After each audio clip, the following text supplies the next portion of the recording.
अस्सलाम वालेकुम। मेरा नाम सलमान शाहिद है और मैं Rehan school Islamabad RSIF campus में फाउंडेशन लेवल का स्टूडेंट हूँ।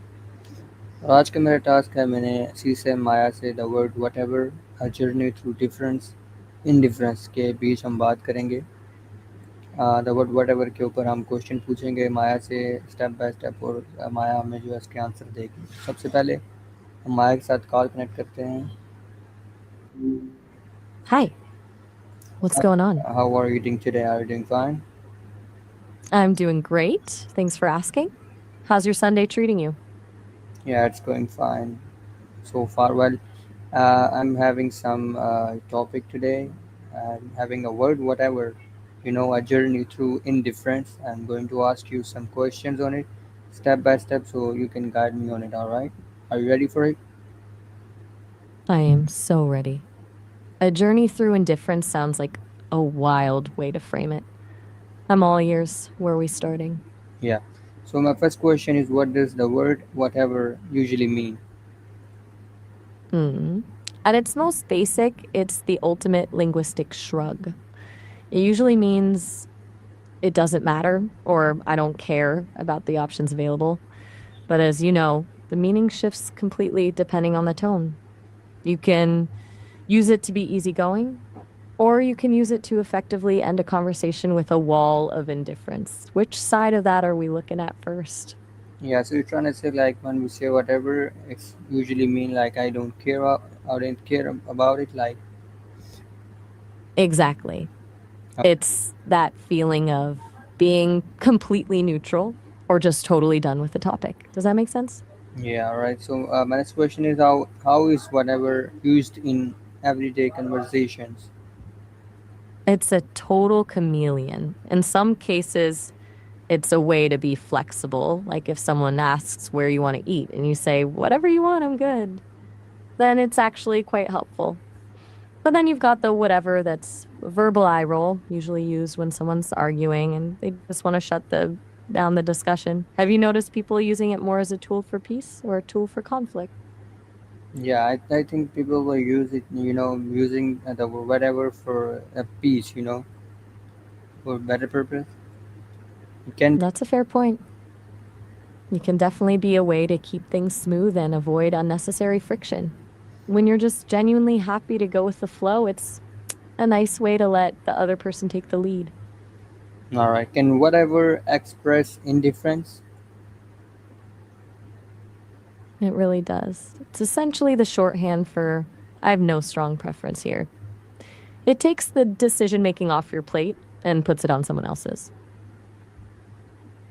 All right. Okay. And why do people say whatever during arguments?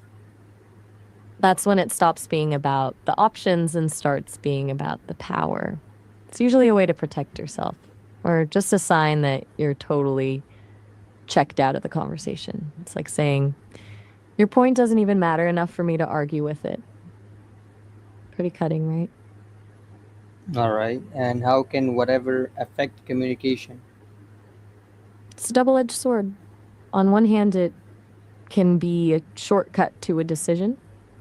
But on the other, if it's used too often, it can make the other person feel like you're not invested in the relationship or the conversation. It can turn a moment of connection into a moment of distance.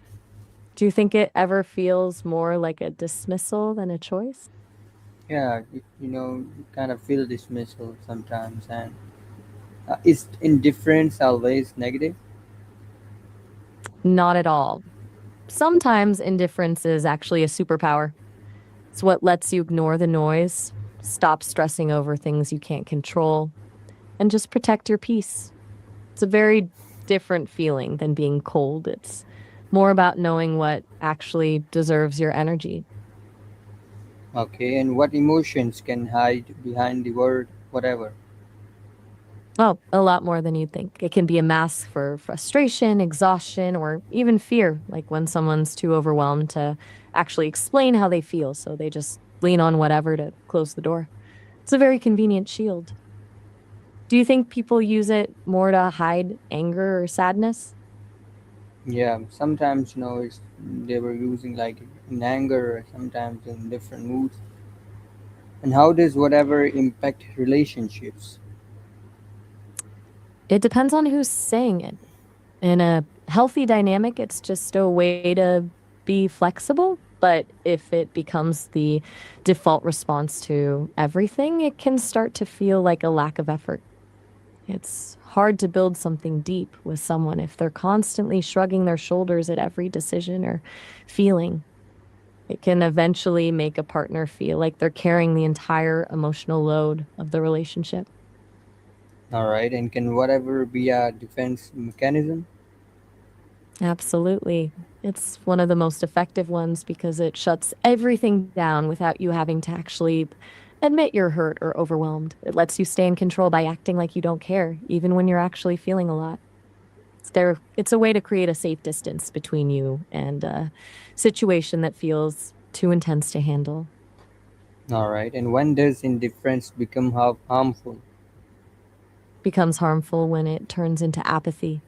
When you stop caring about things that actually matter, like the people you love or your own growth, it's no longer about protecting your peace. It's more about disconnecting from the world.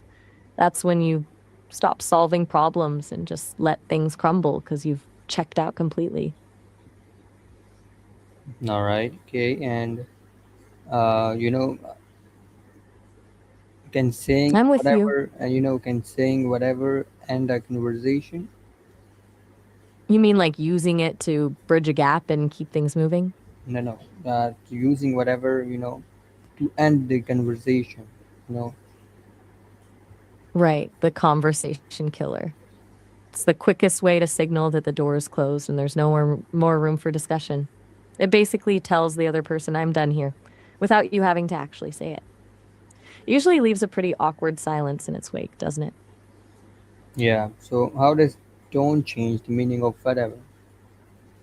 I assume you mean whatever, since we're on a roll with that. Tone is everything here.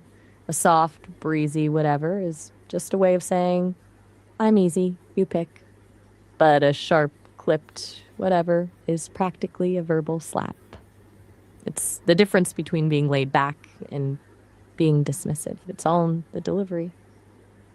All right, so you're trying to say like tone totally depend upon like the words, whatever, totally depend upon the tone, like what tone the person is using to say whatever, totally define their meaning, right? Spot on. The word itself is just the shell, but the tone is the actual message. You can say the exact same 5 letters, but one version feels like a hug and the other feels like a door slamming. It's wild how much we rely on the sound of a voice rather than the actual dictionary definition to understand what's really going on. All right, and how does tone, what is the difference between acceptance and indifference? It's a subtle but huge difference. Acceptance is active. It's when you've processed something and decided to be okay with it, even if it's not ideal. Indifference is passive. It's when you just don't care at all. One is a choice to find peace, the other is just a lack of interest. All right, okay, and We've really, what do you think about like we've re- can whatever show emotional exhaustions? it totally can. When you're just mentally drained, you don't have the energy to argue, explain, or even care about the outcome. Whatever becomes the path of least resistance. It's not that you're indifferent, it's that you're just too tired to be anything else. Do you think that's more common than using it out of anger? Yeah. So how does I think so. indifference develop over time? They usually start small, like a series of disappointments or a feeling that your voice isn't being heard. Eventually, your brain just starts protecting itself by switching off the emotional valve to avoid getting hurt again. It's like a gradual numbing. You go from being frustrated to just not caring, because not caring is way less painful. Does that feel like a natural progression to you?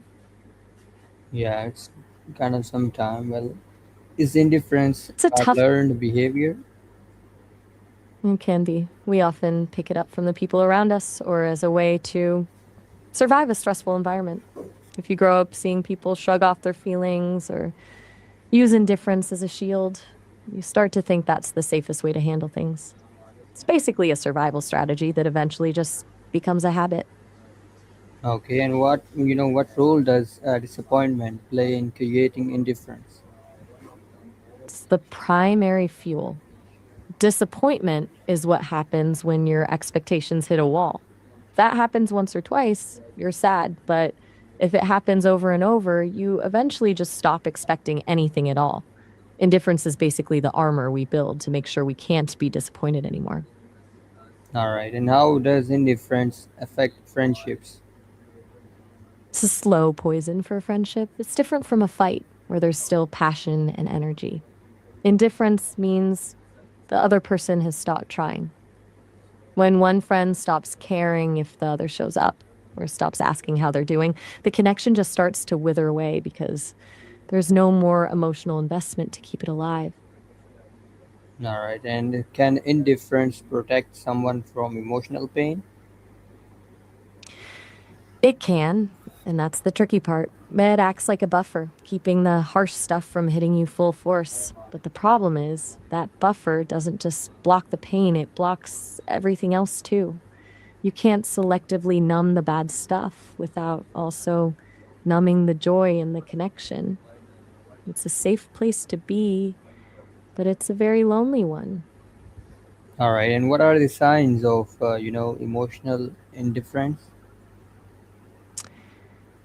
Starts with the small things. You'll notice a lack of curiosity.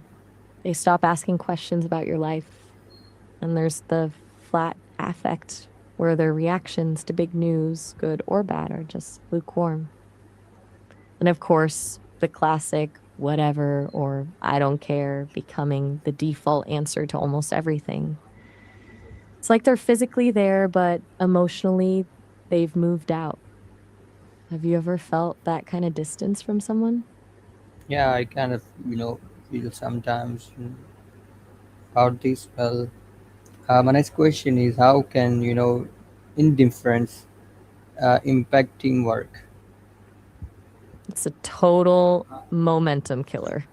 When everyone's on board, teamwork is all about that shared energy and a common goal. But the second indifference creeps in, you get people just doing the bare minimum to get by. There's no innovation, no one's checking for mistakes, and that we're in this together feeling just evaporates. That basically turns a collaborative effort into a group of people just working in the same room. Okay, and is it possible to care too little? Definitely. It's that tipping point where your lack of concern stops being about peace and starts being a problem. When you're so detached that you ignore things that actually need your attention, like a red flag in a relationship or a major mistake at work, that's when caring too little becomes dangerous. It basically leaves you floating, disconnected from the things that actually give life meaning. Okay, and what happens when society becomes indifferent? And that's where things get really heavy. When a whole society hits that point, it's called collective apathy. People stop seeing the struggles of others as their own, and the things that used to cause outrage or compassion just become background noises. It's how big problems get ignored for years because enough people just decided it wasn't their problem to solve. It's a pretty scary place to be because empathy is the only thing that actually drives real change. All right, and how does social media encourage indifference? It's basically a factory for it. It creates this weird paradox where we're seeing everything that's happening in the world in real time, but we're just scrolling past it with a thumb flick. We get so overstimulated by a constant stream of tragedies and triumphs that our brains just shut down to protect themselves. It's like compassion fatigue. You see so much pain that you eventually just stop feeling it. Do you think the scroll makes us more disconnected or just overwhelmed? It's kind of overwhelmed. And what do you think? Like, can indifference reduce stress? In small doses, it's a lifesaver. It's basically the art of choosing your battles. If you can be indifferent to the gossip at work or the random person being rude in traffic, you're saving a massive amount of mental energy. It's less about not caring at all and more about deciding that certain things just aren't worth your peace. All Does that right. sound like a Yeah, useful tool to you? It really is. kind It's of. all about that balance. What Too are the much. what are the dangers of not caring enough? The biggest danger is that you stop growing. When you stop caring, you stop being curious and you stop challenging yourself. You basically hit a plateau where life just happens to you instead of you happening to life. Plus, you risk losing the people who actually do care because they eventually get tired of shouting into a void. It's a pretty lonely way to live, don't you think? Yeah, it's kind of. And how does indifference affect motivation? It completely kills it. Motivation is fueled by desire and emotion. You have to actually care about the outcome to want to move toward it. When indifference takes over, that engine just shuts off. You're not fighting against a hurdle anymore. You're just standing still because the goal doesn't feel like it matters. It's a tough spot to be in because you can't just will yourself to be motivated if you've lost the why. Yeah, you're totally right. And why do some people appear indifferent? A lot of the time, it's a performance. It's a way to look cool, composed, or untouchable. If you don't show that you care, you can't be seen as vulnerable and you can't be rejected. It's essentially a social armor that says, I'm too detached to be bothered by this. Do you think most people are actually as chill as they seem, or is it just a front? It can be a fun. Well, is indifference the same as apathy?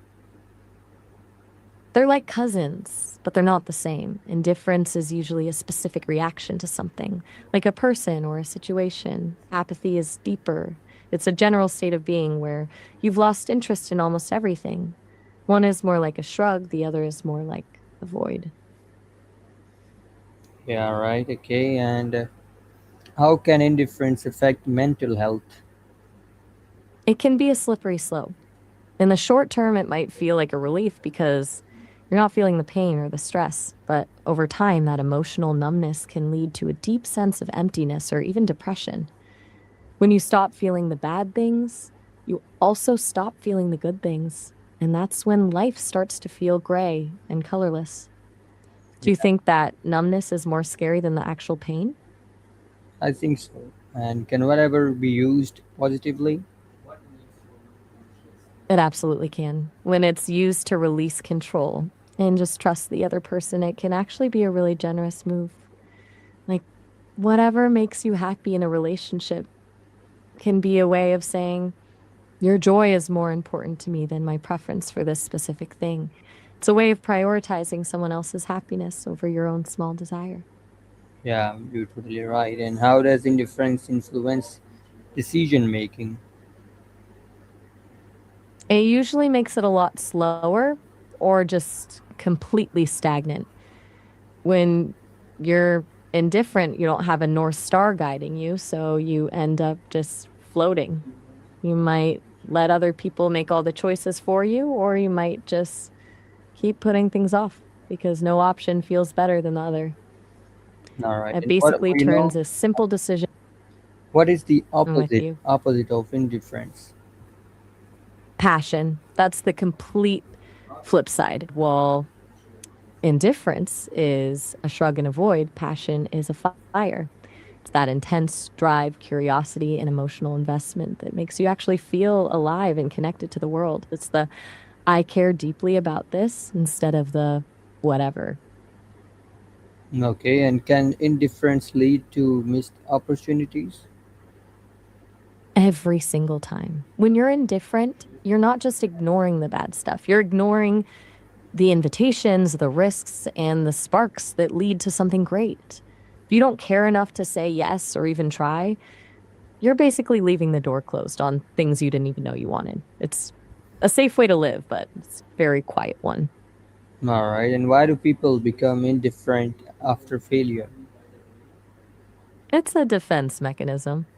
When you put your heart into something and it crashes and burns, the pain can be overwhelming. So, your brain essentially says, never again. Being indifferent is a way to ensure that no matter what happens next, it can't hurt you because you've stopped investing in the outcome. It's basically a way of opting out of the game so you don't have to lose again. All right, and how does indifference affect learning?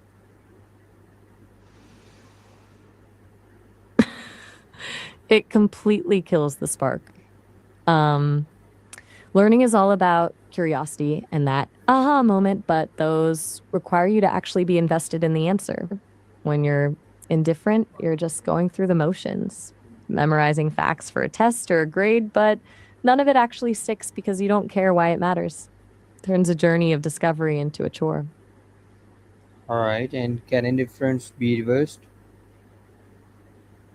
It can, but it's a process. It usually starts with finding one small thing that actually sparks a bit of interest and then slowly letting yourself feel the vulnerability of caring again.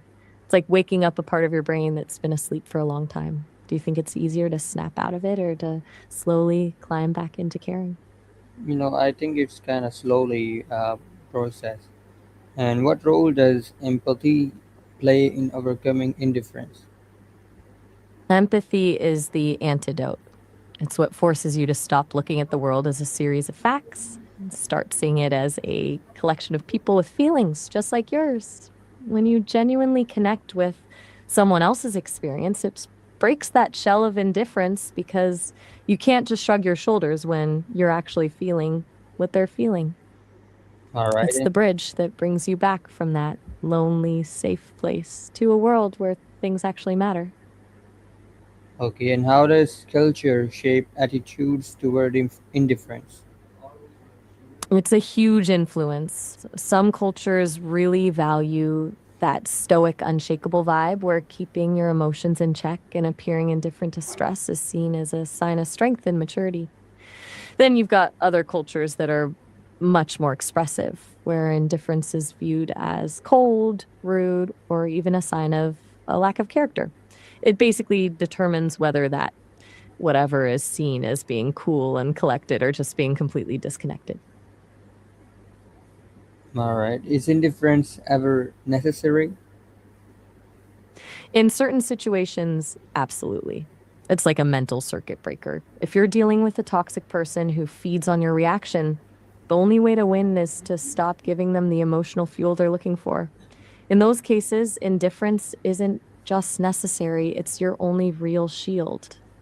Do you think there's a difference between being indifferent to a person and being indifferent to a problem? Yeah, it can be sometimes. And how do indifference impact families? It can be devastating. It's often more painful than open conflict because it's a silent withdrawal. When a parent or sibling becomes indifferent, the other family members stop feeling seen or valued. It creates this invisible wall where you're all living under the same roof, but you're essentially strangers to each other. It replaces intimacy with a cold, polite distance that's incredibly hard to bridge. All right, and why do some people stop caring about their goals?